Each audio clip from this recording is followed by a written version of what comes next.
Class 10th के लिए एक इम्पोर्टेंट क्वेश्चन है। If alpha and beta are zeros of x square plus 7x plus 12 then find the value of 1 upon alpha plus 1 upon beta minus 2 alpha beta. ठीक है, हमारे पास यहाँ पे दो जीरोज हैं अल्फ़ा और बीटा, और जो पोलिनोमियल है वो हमारे पास है x square plus 7x plus 12, और हमें वैल्यू फाइंड करनी है 1 upon alpha plus 1 upon beta minus 2 alpha beta. ठीक है, तो सबसे पहले हम क्या करेंगे, इसके अंदर प्रोडक्ट ऑफ जीरोज और सम ऑफ जीरोज वो फाइंड करेंगे।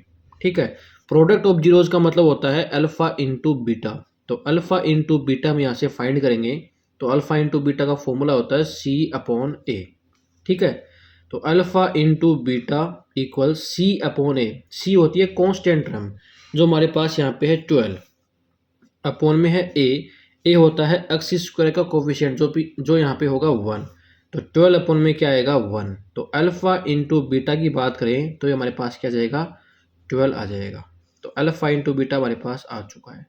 अब हम फाइंड करेंगे सम ऑफ जीरोस जो होता है अल्फ़ा प्लस बीटा, जिसका फॉर्मूला होता है माइनस बी अपॉन ए। तो alpha plus beta equal minus B होता है यहाँ पे एक्स का कोफिशिएंट जो कि है प्लस का 7, और अपॉन में ए होगा वही एक्स स्क्वायर का कोफिशिएंट यहाँ पे आएगा 1। तो अल्फ़ा प्लस बीटा की अगर हम बात करें यहाँ पे तो हमारे पास आएगा माइनस का 7। अब हमें जिसकी वैल्यू फाइंड करनी है वो हम लेते हैं यहाँ पे, तो वो है हमारे पास 1 upon alpha plus 1 upon beta minus 2 alpha beta. अब इसको देखो हम कैसे करेंगे, यहाँ पे अल्फ़ा बीटा है अपॉन में, तो इन दोनों के अंदर ही बात कर रहा हूँ मैं। ठीक है, इन दो टर्म के अंदर देखें तो अल्फ़ा बीटा यहाँ पे एलसीएम आ जाएगा। तो अल्फ़ा बीटा को अपन डिवाइड करेंगे इससे अल्फ़ा से, तो हमारे पास बचेगा ओनली बीटा। बीटा को हम 1 से मल्टीप्लाई करेंगे तो बीटा ही आ जाएगा।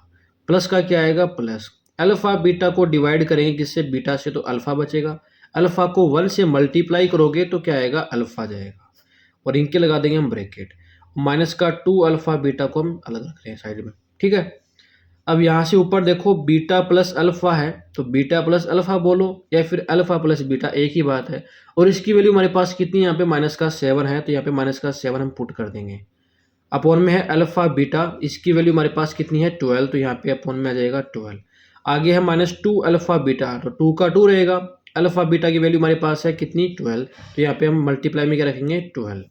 ठीक है, माइनस 7 अपॉन 12 तो एज इट इज रहेगा, और माइनस 2 मल्टीप्लाई 12 यहाँ पे बनेगा माइनस का 24, और अपॉन में क्या लगा दूंगा इसके मैं 1 लगा दूंगा। अब 12 और 1 का अगर हम एलसीएम देखें तो कितना आएगा, यहाँ पे 12 आएगा। 12 को 12 से डिवाइड किया 1, 1 को माइनस 7 से मल्टीप्लाई करें तो माइनस का 7 ही आ जाएगा। फिर माइनस का क्या आएगा माइनस, 12 को 1 से डिवाइड किया 12, और 12 को 24 से मल्टीप्लाई करेंगे तो माइनस का यहाँ पे क्या बन जाएगा 288 बनेगा। ठीक है, तो 288 आ गया। अब आगे हम देखें यहाँ पे, तो माइनस का 7 और माइनस का 288 ये दोनों ऐड हो जाएंगे, और साइन किसका आएगा माइनस का, तो ये बनेगा 295 अपॉन में क्या जाएगा 12। तो यही हमारा क्या जाएगा आंसर आ जाएगा।